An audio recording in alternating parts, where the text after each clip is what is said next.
तेरी कृपा बिना न हिले एक भी अणु, लेते हैं श्वास तेरी कृपा से तनु तनु।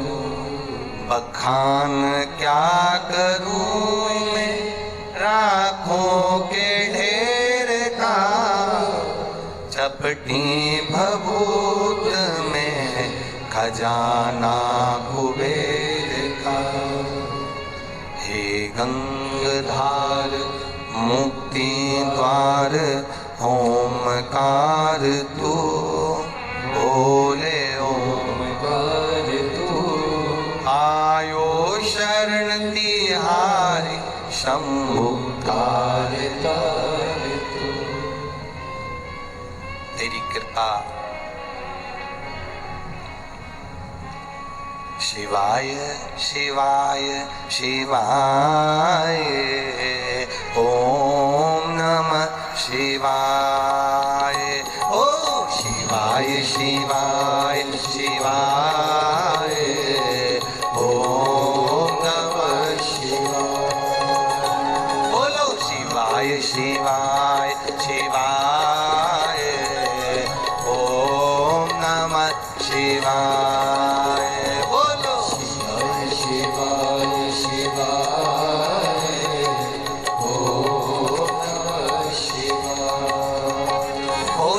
ओम नमः शिवाय, ओम नमः शिवाय, ओम नमः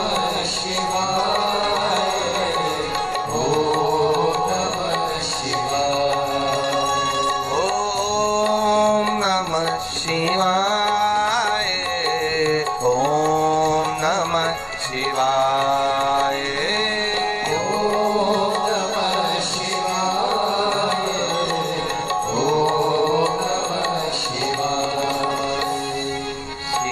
शिवाय शिवाय ओम नमः शिवाय। ओ शिवाय शिवाय शिवाय, ओम नमः शिवाय। शिवाय शिवाय शिवाय, ओम नमः शिवाय। ओ शिवाय शिवाय शिवाय,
मेरे भोले बाबा के मस्तक पे गंगा, मेरे भोले बाबा के मस्तक पे गंगा, मेरे भोले बाबा के मस्तक पे गंगा, मेरे भोले बाबा के मस्तक पे गंगा। ओ हर हर हर हर नाए, ओम नमः शिवाय। ओ हर हर हर हर नाए, ओम नमः शिवाय।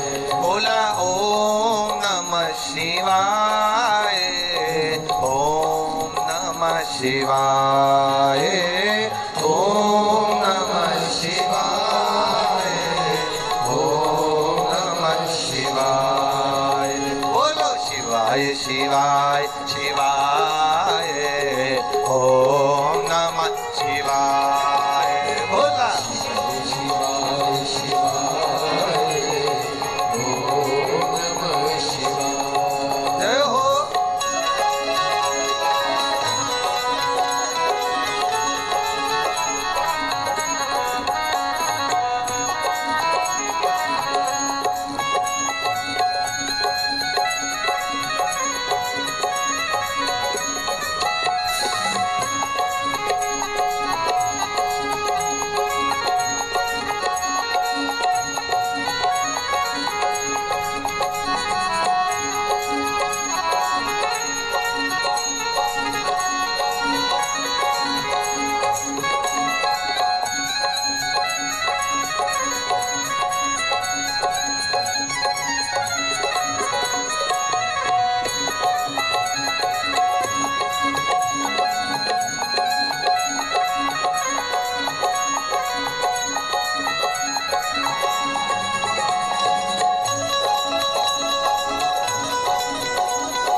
मेरे भोले बाबा के हाथों में डमरू, मेरे भोले बाबा के हाथों में डमरू, ओ मेरे भोले बाबा के हाथों में डमरू, मेरे भोले बाबा के हाथों में डमरू, डम डम डमरू बजाए, ओम नमः शिवाय। बोलो डम डम डमरू बजाए, ओम नमः शिवाय।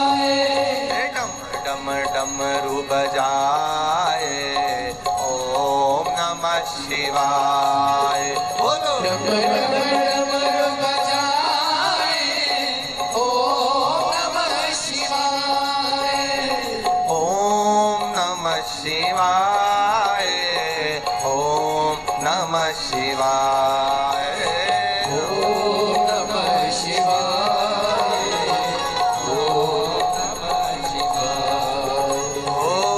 ओम नमः शिवाय ओम नमः शिवाय ओम नमः शिवाय ओम नमः शिवाय हरे शिवाय शिवाय शिवाय ओम नमः शिवाय बोलो शिवाय शिवाय शिवाय ओम नमः शिवाय शंभो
शिवाय ओम नमः शिवाय ओम नमः शिवाय ओम नमः शिवाय हे ओम नमः शिवाय ओम नमः शिवाय ओम नमः शिवाय ओम नमः शिवाय हरे शिवाय शिवाय शिवाय ओम नमः शिवाय शिवाय शिवाय शिवाय ओम नमः शिवाय शिवाय शिवाय शिवाय ओम नमः शिवाय शिवाय शिवाय शिवाय ओम नमः शिवाय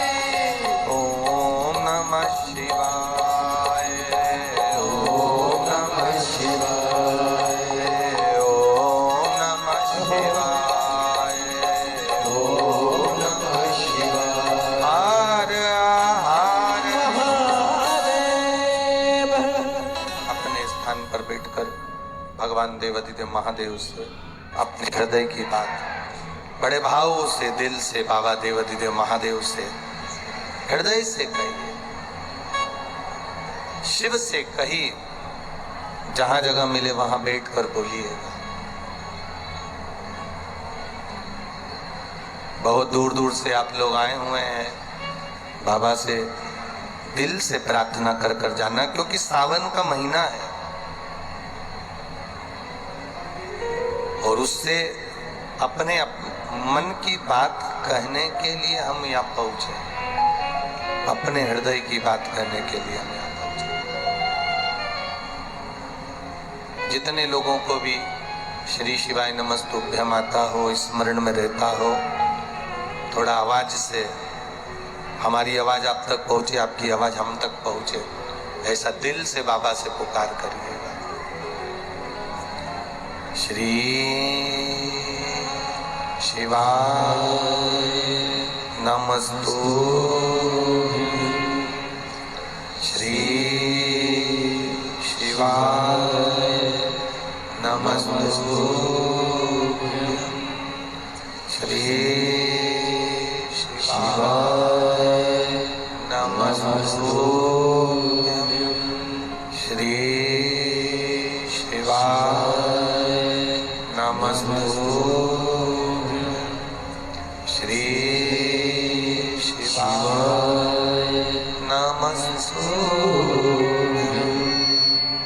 भोला सब दुख काटो मारा, ओ भोला सब दुख काटो मारा, शिव शंकर जपो तेरी माला, भोले बाबा जपो तेरी माला, भोला सब दुख काटो मारा, ओ भोला सब दुख काटो मारा। वेश मंगल मंगलकारी, वेश मंगल मंगलकारी, शमशान वासी हमारा, शमशान वासी हमारा, ओ भोला सब दुख काटो मारा, ओ भोला सब दुख काटो मारा। शिव कथा कहती है, एक थोड़ा सा शक सती माता के भीतर हुआ, शिव जी ने सती माता का त्याग किया।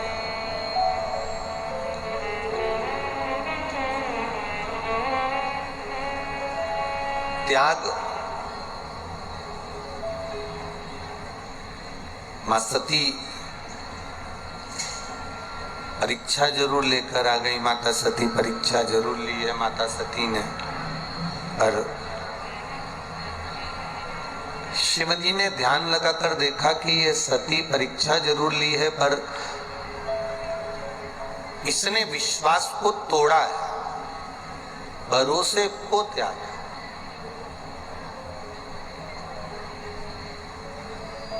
बनावटी जो भाषा होती है, बनावटी जो बातें होती हैं, बनावटी जो भाषा बोली जाती है, वो रिश्ते को तोड़ देती है, संबंधों को समाप्त कर देती है।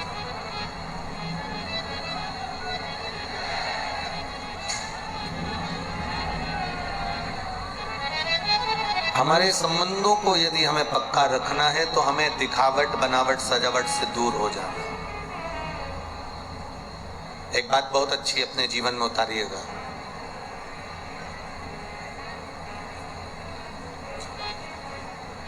कभी ऐसा योग लगे आपके जीवन में कि आप जिस व्यापार को आपने करा उस व्यापार में आपको फल नहीं मिला, फिर आपने व्यापार चेंज करा, फिर बदल कर देखा, फिर उस व्यापार को कर देखा, उसमें फल नहीं मिला, फिर आपने वापिस व्यापार को बदलने का विचार किया, तो हमारा निवेदन रहेगा उस व्यापार को बदलने से पहले एक काम जरूर कर देखो। 3 स्थान पर बेलपत्र को चढ़ा कर देखिएगा। अगर आपको लगे कि मैंने व्यापार बदल लिया, एक बार बदला, कई लोग ऐसे भी होते हैं जो पैसा इकट्ठा करते हैं, धन एकत्रित करते हैं, और कोई व्यापार ऐसा कर लेते हैं जिस व्यापार में धन चले जाता है तो वो धन वापस नहीं आता महाराज, वो व्यापार का धन वापस नहीं आ पाता। तो बड़े दुखी होता है कि भाई मेरा गया हुआ पैसा नहीं आ रहा, मैं बड़ा कष्ट में हूं, मेरा खुद का ही आ जाए ना तो मैं निहाल हो जाऊं, मेरा अपना ही नहीं आ रहा जो गया हुआ है, तो मैं क्या वर्णन करूं, उसको क्या कहूं। उनके लिए भी ये प्रयोग, ये शिव विद्येश्वर संहिता का ये भाव बड़ा सुंदर है महाराज। आप व्यापार पर व्यापार बदल कर देख लिए, धन भी हमारा कहीं डूब गया, आ नहीं रहा है, तो प्रयास करना। 3 स्थान पर चढ़ाई गई बेलपत्र हमें सुख का अनुभव करा देती, बहुत ध्यान लगाइएगा। पहला, अशोक सुंदरी की जगह। अब ये बेलपत्र जब भी आप चढ़ाएंगे तो रविवार की अगर प्रदोष पड़ जाए, कौन से दिन? रविवार की प्रदोष के दिन ये प्रयोग अवश्य कर देखिएगा। ज्यादा बार नहीं करना है, केवल एक ही बार करना, बाबा उस स्वयं कृपा करेगा। अपने मंदिर में, अर्थात अपने घर के पास कोई मंदिर हो, शिवालय हो, देवालय हो, जहां शंकर भगवान विराजमान हो, शिवलिंग हो, ऐसी जगह पर अवश्य करें। हमें कहीं दूर जाकर ये प्रयोग नहीं करना है, अपने शिवालय, अपने जो घर के आसपास में शिवालय हो वह। एक बेलपत्र अशोक सुंदरी वाली जगह। अब उसको अशोक सुंदरी की जगह पर भी चढ़ाने का तरीका क्या है? ये शिवलिंग है, ये जलाधारी है, ये जल बहता है, बीच में जो मोटी सी लाइन है वो अशोक सुंदरी का स्थान। ये जो भाग है षडानंद कार्तिकेय गणेश जी और कार्तिकेय जी का। जलाधारी मतलब माता पार्वती जी का हस्तकमल, शिवलिंग मतलब भगवान शंकर का स्वरूप। ऊपर से जो बूंद बूंद पानी इस पर गिरता है वो शंकर भगवान की 5 लड़कियां, जया, विषहरा, शामली बारी, दौतली और देव। शिव जी की 5 लड़कियां ऊपर, एक लड़की शंकर भगवान की 6 नंबर की अशोक सुंदरी उनके चरणारविंद के पास, उनके गणेश, षडानंद, कार्तिकेय के मध्य में। जब हम बेलपत्र चढ़ाएंगे तो उस बेलपत्र को चढ़ाते समय आपकी जो बेलपत्र की डंडी है वो बेलपत्र, रविवार प्रदोष के दिन का ये उपाय है महाराज। ये बेलपत्र की जो डंडी है, इस डंडी का भाग शिवलिंग की ओर होना चाहिए। ये जो डंडी है इसका भाग अशोक सुंदरी पर जब चढ़ाएंगे तो शिवलिंग की ओर इसका भाग होगा महाराज। दूसरी, बेलपत्र को जब हम समर्पित करेंगे तो जलाधारी का जया, विषहरा, शामरीवारी, दौतली, देव। मान लो जलाधारी ऊपर नहीं है शंकर जी के, तो उसका स्मरण कर 5 कन्याओं का नाम लेकर जया, विषहरा, शामलीवारी, दौतली, देव, इनका स्मरण कर शंकर भगवान के शिवलिंग पर बेलपत्र रखेंगे। बेलपत्र कहाँ रखना है? आप अगर यहाँ बैठे हो तो आपके विपरीत में डंडी का मुख होना चाहिए। ये बेलपत्र की जो डंडी है इसका मुख आपके विपरीत में हो। आप यहाँ बैठे हो तो डंडी उधर होगी, आप इधर बैठे हो तो डंडी का मुख इधर होगा, आप उधर बैठे हो तो डंडी का मुख इधर होगा। आपके ठीक विपरीत की ओर डंडी का मुख हो। ये 2 जगह बेलपत्र समर्पित करने के बाद तृतीय बेलपत्र शिवलिंग की जो जलाधारी है, जहां पर भगवान शंकर का शिवलिंग रखा है, वहां स्पर्श कराकर, केवल छुआना है, स्पर्श कराकर बेलपत्री के पेड़ के नीचे ही कोई कंकर हो, कोई शंकर हो या कोई मिट्टी का ढेला हो, नी हो, तो वहीं मिट्टी को थोड़ी सी ऊंची कर एक बेलपत्र बैठकर इस बेलपत्री की डंडी जड़ की ओर, मतलब जो वृक्ष होता है उस ओर इस डंडी का मुख होना चाहिए। ये 3 रविवार के प्रदोष के दिन शंकर भगवान पर चढ़ाई गई बेलपत्र से हमारा गया हुआ धन भी पुनः आने का रहता है, और हमारा जो व्यापार बार बार बंद हो रहा है, शिव की कृपा से एक बार चालू तो चालू हो ही जाता है, शिव तत्व को जाना। और निवेदन है सब भावों से करना है, हृदय चित्त आनंद। जो विश्व एक पत्र आया है, देखिए,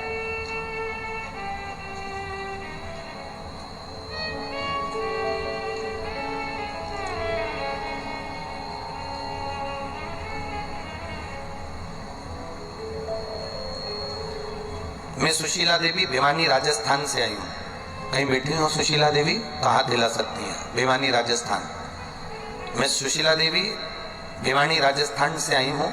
गुरुदेव, मैं बाबा का क्या वर्णन करूँ।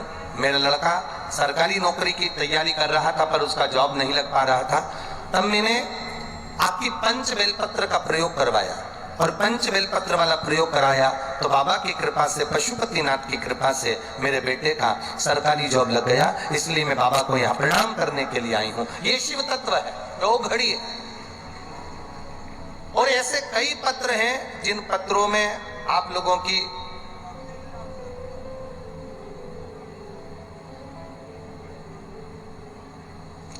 नौकरी के लिए आप लोगों ने बाबा से प्रार्थना करी, और इसमें कई पत्र हैं जिनके सबके जॉब बाबा ने लगाए। कितनों का वर्णन करें, कितनों के लिए।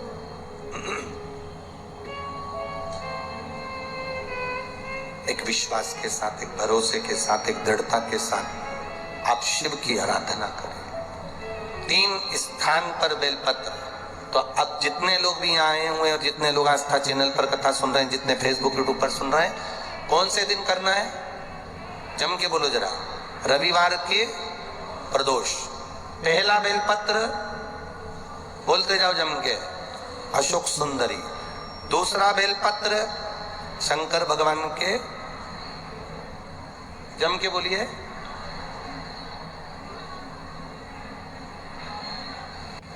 जम के बोलो जरा। दूसरा बेलपत्र शिव लिंग के ऊपर 5 कन्याओं का स्मरण कर कर नाम बोलेंगे सभी। जया, विषहरा, श्यामली बारी, दौतली, देव, ये 5 कन्याओं का स्मरण करके शिवलिंग पर। तीसरा बेलपत्र जलाधारी, जहां शिवलिंग रखा हुआ है उस जलाधारी पर स्पर्श कराकर, और वो बेलपत्र का भाग ले जाकर बेलपत्र के वृक्ष के नीचे। अब बेलपत्र के वृक्ष के नीचे ऐसा क्या होता है गुरुजी कि बेलपत्र के वृक्ष के नीचे भी बेलपत्र चढ़ाने का फल मिलता है? ऐसा है क्या? तो महाराज, कूर्म पुराण अध्याय 23 कभी ध्यान से पढ़ना उसको। स्कंद पुराण को ध्यान से पढ़ना। कभी मौका मिल जाए तो गर्ग संहिता को स्मरण करिएगा, और कभी मौका मिल जाए तो विष्णु पुराण, नारद पुराण का स्मरण करिएगा, और कभी मौका मिल जाए अगर हो तो नरसिंह पुराण का भी स्मरण कर कर आप उसमें पढ़ेंगे कि बेलपत्र के पेड़ के नीचे एक बार भगवान नारायण ने लक्ष्मी को सेवा के लिए रोका है। एक बेलपत्र के वृक्ष के नीचे माँ लक्ष्मी, माँ सरस्वती, माँ गायत्री, माँ सावित्री, माँ अम्बा, जगदम्बा, जगद्धात्री, दुर्गा, सारी देवियां, सारे भैरव, सारी भैरवी, सारे देवता उस बेलपत्र के वृक्ष के नीचे रहते हैं। प्रदोष के दिन ये केवल एक सहजता बात नहीं है महाराज। 12 महीने की शिवरात्रि, हर महीने एक शिवरात्रि आती है, 12 महीने प्रदोष आती है, और भगवान शंकर का स्वरूप हम लोग जब पूजते हैं, स्मरण करते हैं। हम तो कई बार कह चुके हैं महाराज। इसमें एक पत्र किसी ने भेजा है, उस पत्र में किसी बहन ने लिखा कि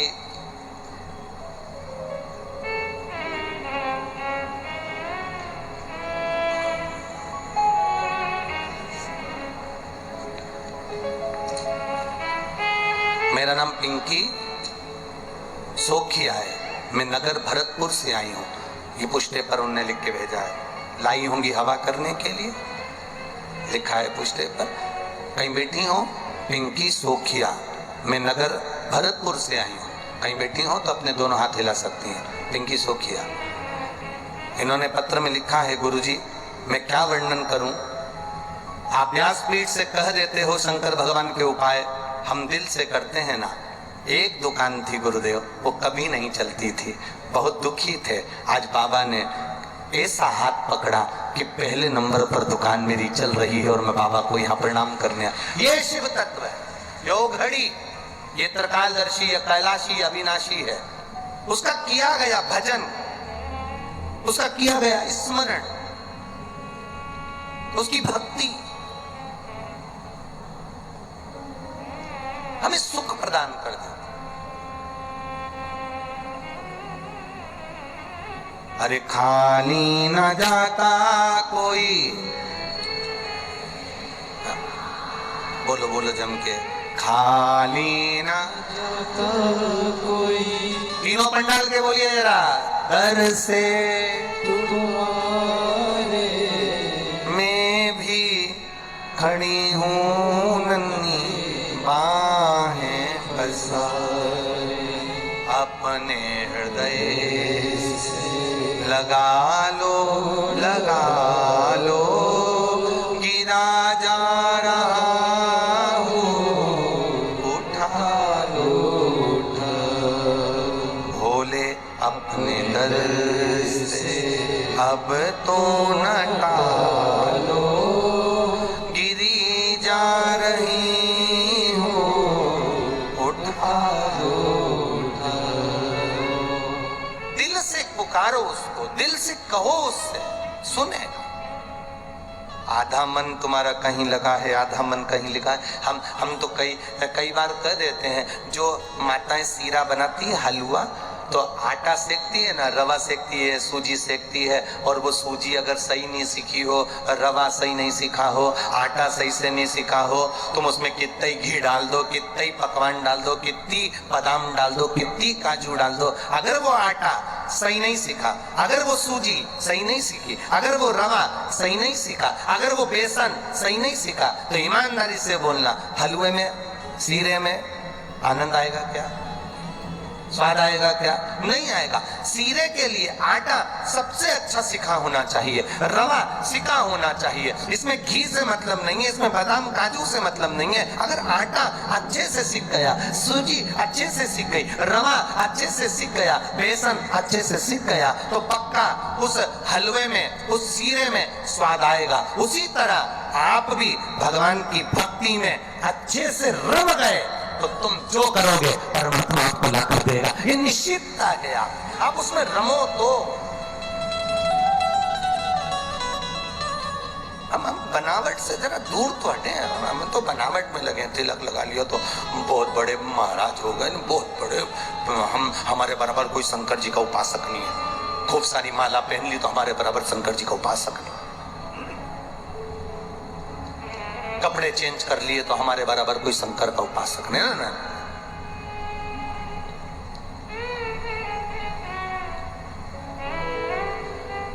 अब थोड़ा दूर हटो इन सब से। दिखावट, बनावट की भाषा भगवान शिव को प्रिय नहीं है। सती मैया ने बनावट की भाषा में आकर एक शब्द कह दिया, मैंने कोई परीक्षा ही नहीं ली। असत्य बोल गई मां। एक झूठ व्यक्ति की जिंदगी को बर्बाद कर देता है। एक कौवे को एक हंसनी पसंद आ गई। कौवा उस हंसनी को अपने घर ले आया। अब हंस को बड़ा दुख हुआ। हंस ने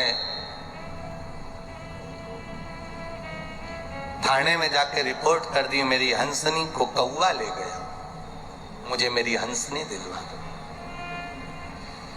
थानेदार ने रिपोर्ट लिख ली, केस चालू हो गया, अदालत में बात पहुंच गई।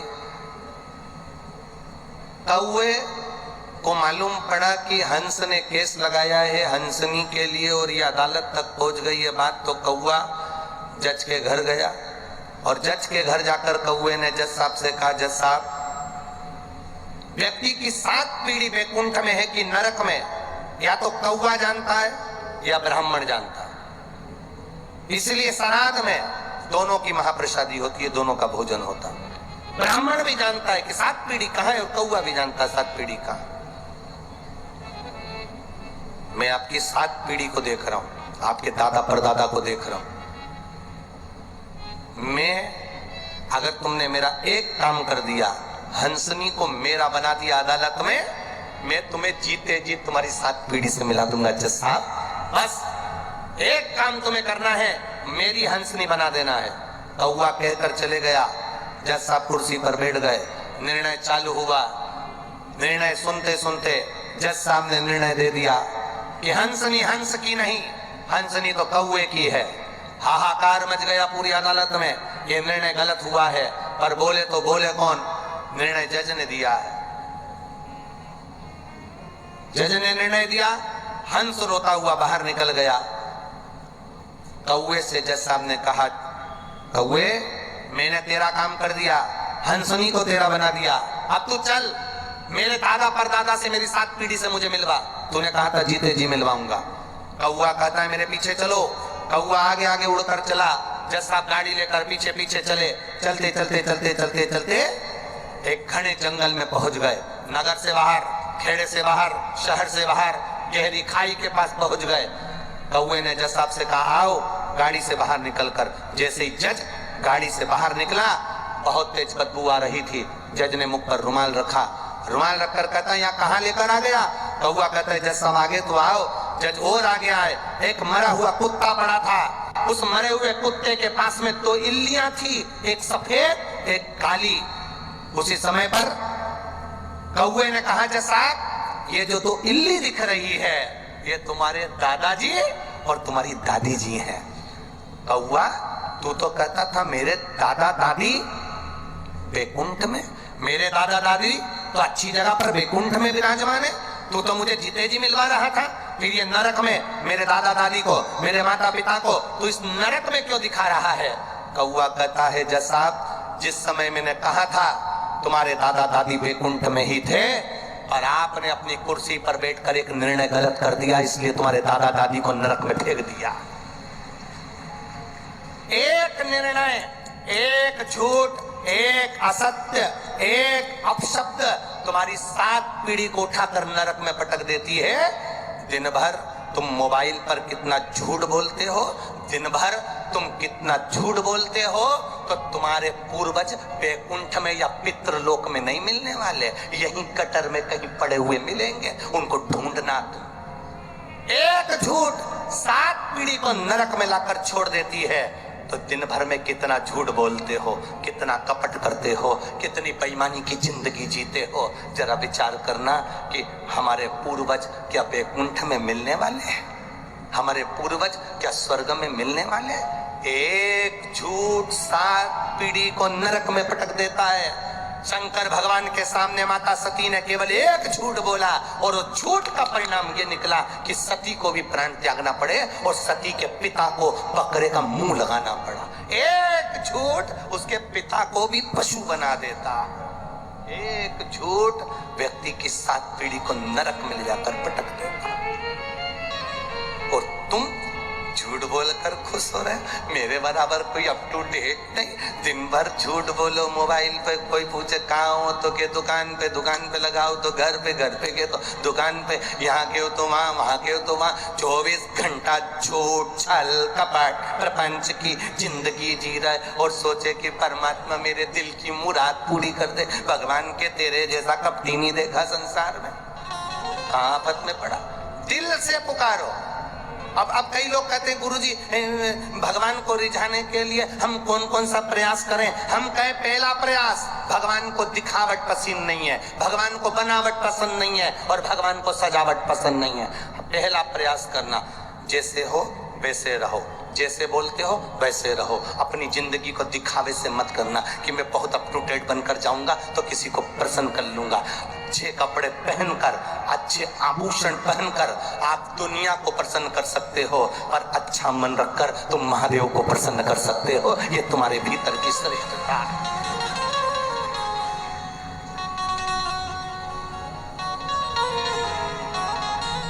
हम परमात्मा को प्रसन्न करने का प्रयास तो करें। अभी कल अभिषेक होगा, कल रात्रि को 9 बजे से 10 बजे तक हम अभिषेक करेंगे। सब अपने अपने घर में पार्थिव शिवलिंग का निर्माण करेंगे। कई ऐसे भी होंगे जिनके भीतर शंका का समाधान नहीं हो पाएगा।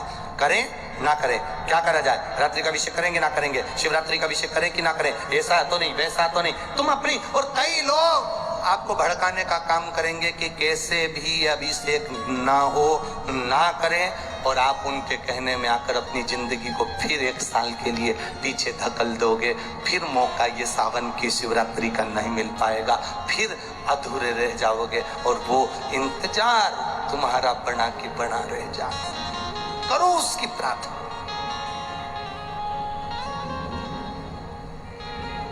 दिखावट की जिंदगी से दूर हो जा। माता सती ने एक झूठ बोल दिया, एक झूठ माता सती का उनके पिता को बकरे का मुंह लगवा दिया। एक झूठ। तो कई लोग कहते हैं गुरुजी क्या हम झूठ नहीं बोले? हम कहते हैं बोलो। हमने कब बोला कि मत बोलो? भगवान ने खुद कहा है, पृथ्वी पर जाओगे, परिवार को चलाना है, बच्चों को पालना है, परिवार को संभालना है, तो तुम सत्य की जिंदगी नहीं जी पाओगे। इसलिए तुम्हें थोड़ा ना थोड़ा झूठ तो बोलो, बोलो जम के बोलो, बोलना पड़ेगा। हम भी कह रहे हैं बोलो झूठ, मना नहीं है। हम बिल्कुल मना नहीं करेंगे, क्योंकि हम कह भी देंगे तो तुम कौन सा सुधरने वाले हो कि हमारे कहने से तुम झूठ बोलना बंद कर दोगे? बोलो झूठ, पर कितना? जैसे आटे में नमक डाला जाता है, इतना सारा आटा, उसमें इतना सा नमक, स्वाद के बराबर। झूठ बोलो पर दिन भर नहीं, 24 घंटे नहीं, आटे में नमक के बराबर बोलोगे तो रोटी भी पच जाएगी और तुम्हारा जीवन भी संवर जाएगा। थोड़ा झूठ बोलो। कहाँ बोलो? अगर पक्का झूठ बोलना है तो कोई कसाई गाय को काट रहा है, कोई कसाई गौ माता को लेकर जा रहा है, कोई कसाई गाय को काटने लेकर जा रहा है, तब झूठ बोल दो ये गाय मेरी है और छुड़ा लो। वो झूठ तुम्हारी 7 पीढ़ी को तार देगा, वो झूठ तुम्हारी जिंदगी को सार्थक कर देगा। कोई बेटी के साथ दुराचार हो रहा है, कोई बेटी के साथ अत्याचार हो रहा है, उस जगह पर खड़े होकर के दो ये बेटी मेरी है, मेरी पुत्री है, उस बेटी को बचा लो, वो तुम्हारी 7 पीढ़ी को ताड़ देगा। झूठ बोलने के भी स्थान है, कहां कहां पर झूठ बोला जाता है, उस स्थान का प्रयोग करो। मंदिर में बैठकर झूठ नहीं बोलना, शिव की कथा में बैठकर कभी झूठ मत बोलना। जो बोलो दिल से बोलो, अपने मन से। ये शिव पुराण में कई लोग कहते हैं गुरुजी कहाँ से बोलते हैं, क्या बोलते हैं, क्या वर्णन करते हैं। हम उनसे एक ही बात कहते हैं, ये गीता प्रेस गोरखपुर की शिव महापुराण की पोथी तुम सबके पास में, जहाँ से बोल रहे हैं आप सबको मालूम है, आप उसका स्मरण करिए।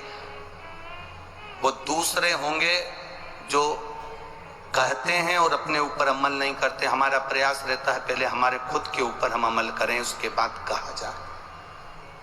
आप अपने ऊपर पहले प्रैक्टिकल कर कर देखो, तब जीवन का आनंद होगा। होता है, एक महाराज जी प्रवचन दे रहे थे, प्रवचन में कह रहे थे शराब नहीं पीना चाहिए, ये गंदा नाली का पानी है, मत पियो, बर्बाद हो जाओगे, गटर में पड़े मिलोगे, नाली में पड़े मिलोगे, इसका त्याग कर दो, मत पियो। महाराज जी प्रवचन में बोल रहे थे, उसमें एक महाराज का पहचान वाला बैठा था, उठ के खड़ा हो गया, खड़े होते से ही बोला, ओ महाराज तो इतनी बड़ी बड़ी बात कह रहा, तेरा सगा भाई पी के तो गटर में पड़ा है, तो इतनी बड़ी बड़ी बात कह रहा है, तेरा सगा भाई पी के नाली में पड़ा हुआ है, तू हमको ज्ञान दे रहा है, तेरे भाई को ज्ञान क्यों नहीं देता? महाराज प्रवचन दे रहे थे, प्रवचन देते देते महाराज बोले, भैया देखो मैं प्रवचन दे रहा हूं और मैंने कहा शराब मत पियो, गटर में पड़े रहोगे, नाली में पड़े रहोगे, गंदा पानी है। मैं भी प्रवचन दे रहा हूं, मेरा भाई भी प्रवचन दे रहा है, मैं मुख से समझा रहा हूं, मेरा भाई प्रैक्टिकल करके दिखा रहा है। अगर जिसको मेरी वाणी से ना समझ में आए, मेरे भाई को गटर में पड़ा हुआ देखना, नाली में पड़ा हुआ देखना और उसको देखकर समझ जाना कि हम गलत तो नहीं कर रहे। अपनी जिंदगी को सार्थक होकर जियो, अपने जीवन को आनंद के साथ जियो, अपने जीवन को आनंद के पल के साथ जियो। झूठ बोलो, मना नहीं, तुम थोड़ा बहुत बोलोगे तो चल जाएगा, ज्यादा बोलोगे तो फिर तो वो आफत की बात है। घर चलाना है तो झूठ थोड़ा बहुत तो तुम्हें बोलना पड़ेगा। हम कह भी दें कि नहीं बोलोगे, तुम मानने वाले हो? ये झूठ के चक्कर में तो ना जाने कितने स्वर्ग और नरक चले गए। एक पत्नी अपने पति से रोज पूछती थी, मैं कैसी लग रही, मैं कैसी लग रही। पति रोज बेचारा कह देता था, तू तो एकदम जोरदार लग रही, बहुत सुंदर, तेरे बराबर तो सारी हीरोइन फेल, तू देवलोक की अप्सरा लग रही। वो रोज सुबह से नहाए धोए तैयार हो और अपने पति से पूछ ले, मैं कैसी लग रही। कभी इधर पिन लगा के पूछे, कभी इधर पिन लगा के पूछे, कभी रोज पूछे मैं कैसी लग रही। वो इतना विद्वान व्यक्ति था, इतना विद्वान, उसके लोग पूजन करते थे, उसको नमन करते थे। और वही विद्वान व्यक्ति नरक में पड़ा था। मोहल्ले के लोगों ने देखा हम स्वर्ग में और हमारे यहाँ का विद्वान व्यक्ति नरक में। पूछा, विद्वान जी आप नरक कैसे पहुंच गए? आप तो इतने बड़े ज्ञानी थे, आप दुनिया को प्रवचन देते थे, आप नरक कैसे पहुंच गए? इतने में विद्वान व्यक्ति की आंख से आंसू बह गए, ये मेरी पत्नी के कारण नरक जा रहा हूं। तो पत्नी ने ऐसा क्या कर दिया जो तुम नरक जा रहे? वो रोज सुबह से तैयार होकर मुझसे पूछती थी मैं कैसी लग रही, और मुझे रोज झूठ बोलना पड़ता था कि तू हीरोइन लग रही है। वो नहीं लगती थी तो भी कहना पड़ता था। तो मेरी माताओं से निवेदन है, तुम अपने पति को स्वर्ग भेजने का प्रयास करना, नरक नहीं। पूछना ही मत एक बार भी कि तुम कैसी लग रही। और पतियों से भी निवेदन है, बेचारा सत्य तो बोल नहीं सकता। अगर एक बार उसने सच बोल दिया ना, तुमने पूछा कैसी लग रही और वो कह दिया ऐसी लग रही जैसे हरी घास में भैंस चल रही, तो बेचारे को 4 दिन तक खाना नहीं मिलेगा। तो सत्य तो बोल नहीं सकता, झूठ बोलना ही पड़ेगा उसको, कैसे एडजस्ट करना ही पड़ेगा। अरे मत बुरे कर्म कर बंदे वरना पछताएगा, भगवान की आंखों से तू बच नहीं पाएगा, तू बच नहीं पाएगा। अरे ओ अज्ञानी मत करना नानी, अरे ओ अज्ञानी मत करना नानी। तेरे कर्म का फल भी तो ही पाएगा, जैसा किया तूने तेरे आगे आएगा। मत बुरे कर्म कर बंदे वरना पछताएगा, भगवान की आंखों से तू बच नहीं पाएगा, बच नहीं पाएगा। बस अपनी जिंदगी को संवारने का प्रयास करना, दिखावट, बनावट और सजावट से दूर रहना। महाराज, सज कर, मकान को सजाकर, घर को सजाकर, अपने आप को सजाकर आप दुनिया को रिझा सकते हो, पर परमात्मा को नहीं। सती मैया ने, सब जा रहे हैं यज्ञ में, जिस यज्ञ को करने से पहले सभा लगी, शिवजी पहुंचे, शंकर भगवान उठकर अपने ससुर को प्रणाम नहीं करे, प्रणाम नहीं करे तो ससुर को क्रोध आ गया और उन्होंने श्राप दे दिया, हे शिव मैं तुम्हें श्राप देता हूं कि तुम शमशान में निवास करोगे। भोलेनाथ जी शमशान में रहने लगे। शंकर भगवान शमशान का श्राप सुनकर खुश बहुत हुए, क्योंकि आज के जमाने में ये प्रॉपर्टी, ये जमीन पे लोग कब्जा जल्दी कर लेते हैं, बहुत जल्दी कब्जा कर। इसलिए दक्ष प्रजापति समझदार थे, उन्होंने अपने जमाई को प्लाट दिलाया, जमीन दिलाई। तो ऐसी जगह दिलाई जहां कोई जिंदगी भर कब्जा नहीं करेगा। तो उन्होंने श्राप क्या दिया, मैं तुझे श्राप देता हूं, तू शमशान में निवास करेगा। तो शंकर भगवान उठ के नाचने लगे, मेरे ससुर जैसा दुनिया में कोई ससुर नहीं होगा, जिसने मुझे प्लाट भी दिलाया तो ऐसी जगह दिलाया जहां कोई कब्जा ही नहीं करेगा। शमशान में कौन कब्जा करने जाएगा? शिव शमशान में रह रहा, मेरे ओगड़दानी शंकर शमशान में बैठे। सती का मन से त्याग कर चुके थे, तब साधना में बैठे थे। सब जा रहे हैं दक्ष प्रजापति के यहां यज्ञ में।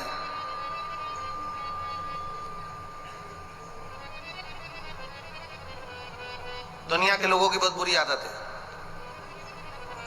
रिश्तेदारों को मालूम है कि इसकी इससे नहीं बनती और इसके यहां पत्रिका नहीं आई, तो जान करके फोन लगा के पूछेंगे, चाची जी आप वो भेरू सिंह क्या जाओगी क्या? अब चाची का मन, एक तो लड़ाई उससे और ऊपर से नहीं, हमारे यहाँ पत्रिका नहीं है। इतने में फिर किसी का फोन आ गया, क्यों मासी जी, रिश्तेदारों की आदत है, जब तक ये खरोचे नहीं तब तक इन्हें सुख मिले नहीं। तुम मां जाओगी क्या? फिर किसी ने फोन करके बोला, क्यों तुम्हारे तो रिश्तेदार कथा करा रहे हैं, तुम्हें आगे नहीं बिठाया। फिर खरोचा। हमारी जरा 4-6 महीने से अच्छी बन नहीं रही थी, इसलिए उन्होंने हमको आगे नहीं बिठाया। फिर किसी का फोन आया, क्यों मामी जी कथा हो रही तुम्हारे अलवर में, हमें आगे बिठा दो ना। क्यों मामी जी? अब फिर किसी ने खरोच दिया, फिर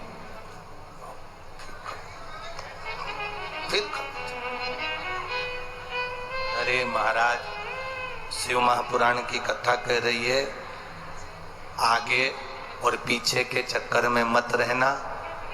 जहां तुमको जगह मिल जाए, कंकर शंकर की धरा में बैठकर शिव पुराण सुनना, भूमि को मस्तक पर तिलक लगाकर चली जाना और झोली पसार कर प्रणाम कर कर जाना कि ये झोली भर देना, भर देगा। आगे और पीछे से मतलब नहीं होता। कहां बैठकर कथा सुन रहे हो उससे मतलब नहीं है, तुम्हारा चित्त कथा में कितना लगा है मतलब उससे है, तुम्हारा मन कितना कथा में लगा है मतलब उससे है। तुम भगवान से जो निवेदन करने आई हो, इतनी दूर दूर से 500, 700, 1000 रुपए खर्च कर कर, ऑटो कर कर, गाड़ी कर कर, किराया लगा कर यहाँ पहुंची हो, ऐसे ही नहीं पहुंची हो। तुम दिल से बाबा से प्रार्थना करने के लिए पहुंची, दिल से कर जाओ। कहां बैठे उससे मतलब मत रखो।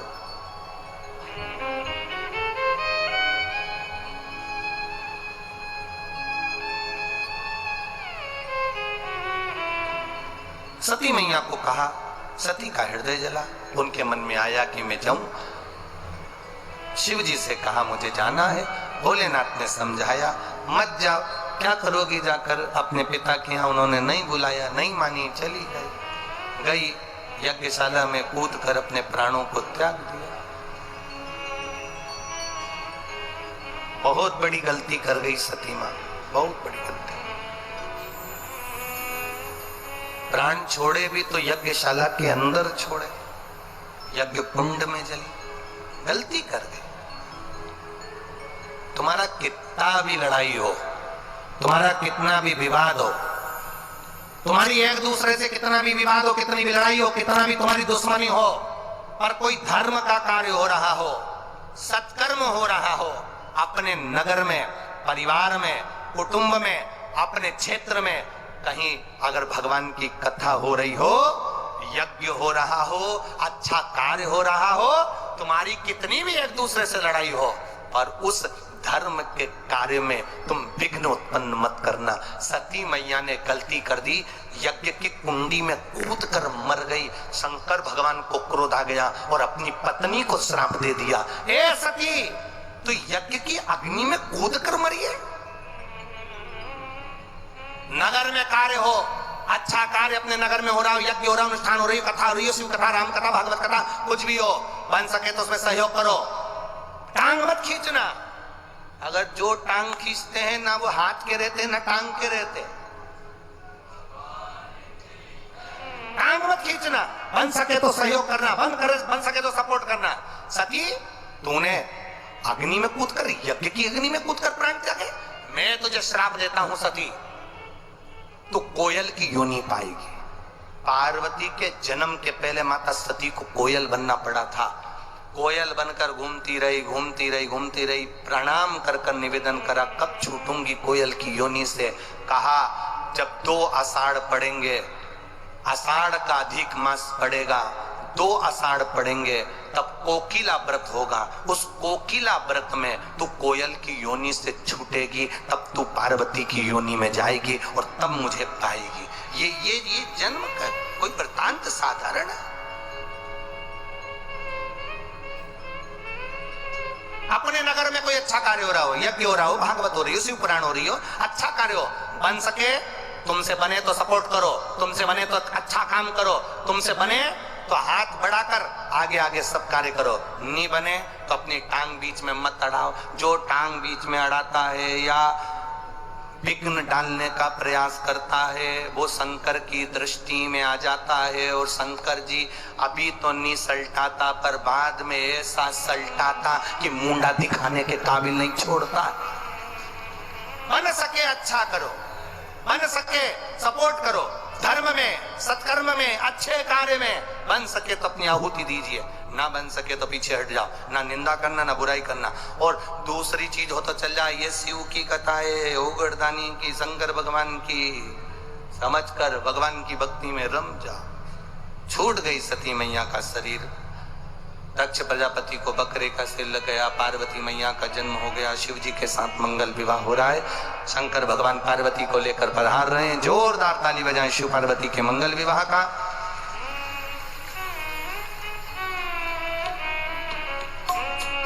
श्री मुकेश भाकर रामनिवास जी गावड़िया द्वारा एक निर्माल्य विसर्जन का रथ बांदीकुई जिला दौसा राजस्थान में चलाया गया है। बहुत बहुत साधुवाद आप सभी को जिन्होंने बांदीकुई जिला दौसा राजस्थान में एक निर्माल्य विसर्जन का रथ चलाया है, बहुत बहुत साधुवाद। पार्वती जी शिव जी के गले में जयमाला पहना रही हैं, जोरदार ताली बजाइए। शंकर भगवान माता पार्वती जी के गले में जयमाला पहना रहे हैं, जोरदार ताली बजाए भगवान शिव के।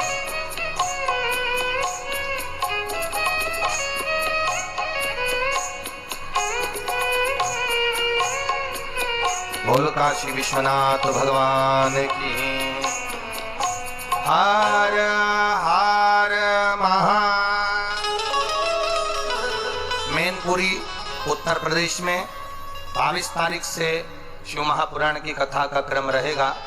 समय का 1 बजे से 4 बजे तक ही मैनपुरी उत्तर प्रदेश में कथा रहेगी। 22 जुलाई से श्रावण महीना, श्रावण महीने के ये अधिक मास जो चालू होगा, उस अधिक मास की पहली कथा बड़े आनंद के साथ मैनपुरी में रहेगी, जिसमें श्रावण महीने के अधिक मास में जो दान होता है उसका वर्णन, अधिक मास में हमें कैसे शिव जी को रिझाना है उसका वर्णन, अधिक मास की उस कथा का वर्णन पूरा किया जाएगा। हर हर महादेव। जय जय श्री राधे। सभी भक्तों को हर हर महादेव सादा जैसे कि श्री शिवाय नमस्तोभ्यम। व्यासपीठ को नमन करते हुए हम सबके प्रिय, हम सबके लाडले ठाकुर कल्लू जी महाराज के चरणों में नमन करते हुए परम सत्य परम आदरणीय विश्वविख्यात पूज्य गुरुदेव के पावन चरणों को नमन करते हुए और आप सभी शिव भक्तों के चरणों में नमन करते हुए सुंदर तीसरे दिवस की कथा हम सभी ने श्रवण करी। और जैसा कि आप सभी को ज्ञात है कि निर्माल विसर्जन के रथ सभी भक्त अपने गांव नगर शहरों में चला रहे हैं। इसमें हम सभी अपना सहयोग प्रदान करें। और आप सभी को ज्ञात है कि 15 जुलाई को श्रावण की महाशिवरात्रि आ रही है। रात्रि 9 बजे हम और आप मिलकर बाबा का भोलेनाथ का अभिषेक करेंगे। ऑनलाइन आस्था चैनल के माध्यम से, यूट्यूब फेसबुक के माध्यम से हम सभी इस पावन अभिषेक में जुड़ेंगे और अपने जीवन को कृतार्थ में करेंगे, आनंद में करेंगे।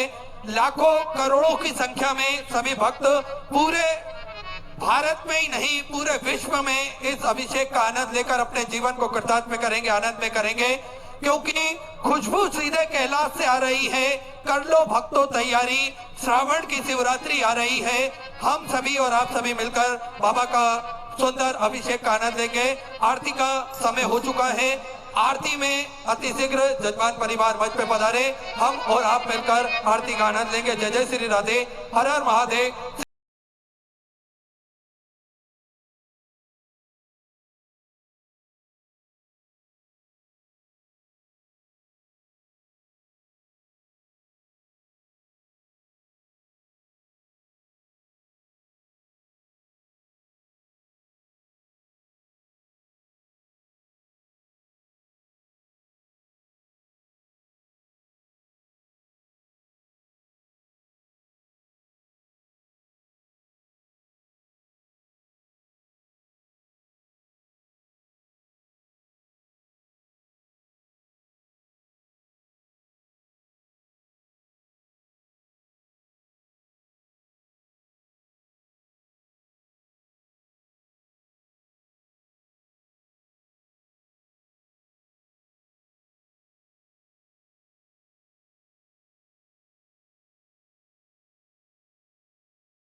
त्रिशूल धरता, भोले चक्र त्रिशूल धरता, जग करता जग हरता, जग करता जग हरता, जग पालन करता। ओम हरे हरे हरे महादेव, ब्रह्मा विष्णु सदा शिव, जानत अविवेका,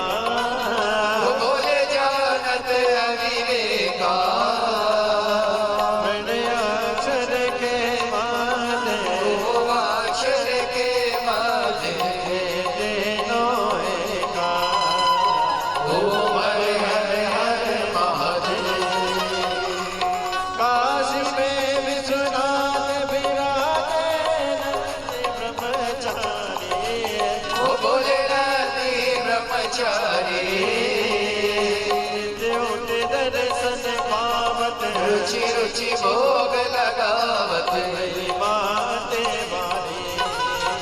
ओम हरे हरे हरे महादेव, त्रिगुणी स्वामी ज्ञान जो कोई नर गावे, ओ बोले जो कोई नर गावे, वेद शिवानंद स्वामी, जपत हरार स्वामी, दुख संपत्ति पावे। ओम हरे हरे हरे महादेव, जय शिव ओंकारा, भज शिव ओंकारा, मार बंध का प्यारा, ऊड़े दलदारा, ओढ़े मृगशाला, भाग पियन वाला, दीन नयन वाला, एक नयन वाला, वर्तन प्रतिपाला, मैं कोयम व्यासा, ब्रह्मा विष्णु सदा शिव, बोले बोले नाथ महाशिव, हरे लागे दादा। ओम हरे हरे हरे महादेव, कर्पूर गौर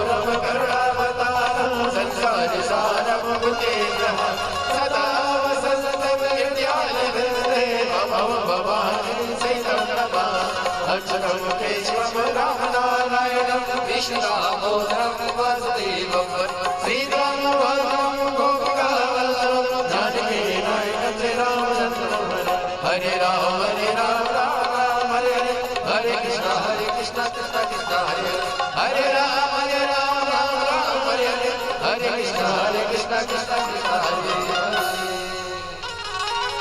कृष्णनाथ भगवान की जय, महादेव की जय।